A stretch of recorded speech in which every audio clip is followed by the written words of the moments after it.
Wish you all of you happy Dashain. सो यता चाहिँ बाबाले पितम्बर लगाएर मजाले काँचको थाल बाटीहरू धुनु हुँदैछ भने यता चाहिँ मैले प्याज टमाटरहरू काटेर रेडी गरेँ र भाइले चाहिँ मलाई लसुन अनि त्यसपछि अदुवा टुङटुङेमा पिस्नु सघाउँदैछ र यता चाहिँ पाक्दैछ भने लोकल मासु साथमा सुँगुरको मासु र मासु पकाइसकेर मैले चाहिँ पापड पनि फ्राई गर्नु थालेँ र पापड फ्राई गरिसकेर चाहिँ यता फेरि मैले खसीको मासु अनि यतातिर चाहिँ फेरि खसीको आन्द्राभुडी बनाउनु थालेँ र मैले चाहिँ खाना सब्जी सबै बनाइसकेर म पनि रेडी भएँ किनभने अब टिका लगाउनु पर्छ नि त।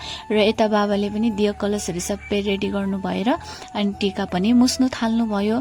त्यसपछि फर्स्ट अफ अल टिका लगाउनु भन्दा पहिला चाहिँ यसरी दैलोमा गोबर दुबो पैसा अनि त्यसपछि टिका जुन चाहिँ टिका बनाएको अक्षता त्यो लगाउनु पर्ने हुन्छ। त्यसपछि चाहिँ टिका सुरु फर्स्टमा चाहिँ काकालाई लगाइदिनु भयो अनि त्यसपछि मेरो पालो र मलाई लगाइसक्नु भएर चाहिँ बहिनीलाई अनि फेरि भाइलाई अनि फेरि भाइलाई। यसरी चाहिँ किन लगायो भन्दा फर्स्ट अफ अल सबैभन्दा ठुलोले लगाउनु पर्ने हुन्छ अनि त्यसपछि सानो सानो सानो गरेर सबैले लगाउनु पर्ने हुन्छ।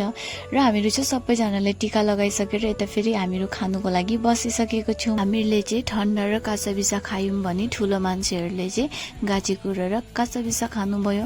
त्यसपछि खानापिना खायो रे यता फोटोसुट पनि सुरु र फोटोसुट फिनिस भइसकेको बादमा फेरि लाग्यो हामीहरू चाहिँ टिका लगाउनुको लागि माइला काका घरतिर र सेम प्रोसेस काकाले चाहिँ सबैजनालाई टिका लगाइदिनु भयो दक्षिणा दिनुभयो। त्यसपछि लाग्यो हामीहरू चाहिँ साइला काकाको घरतिर र साइला काका चाहिँ घरमा हुनुहुन्न बाहिर हुनुहुन्छ नि त त्यही भएर काकीले नै टिका लगाइदिनु हुँदैछ। यहाँ पनि सेम प्रोसेस टिका लगाइदिनु भयो दक्षिणा दिनुभयो।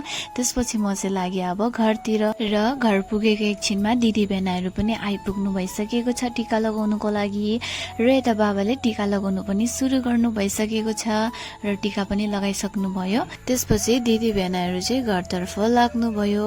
फेरि पनि हजुरहरू सबैजनालाई दसैँको धेरै धेरै शुभकामना।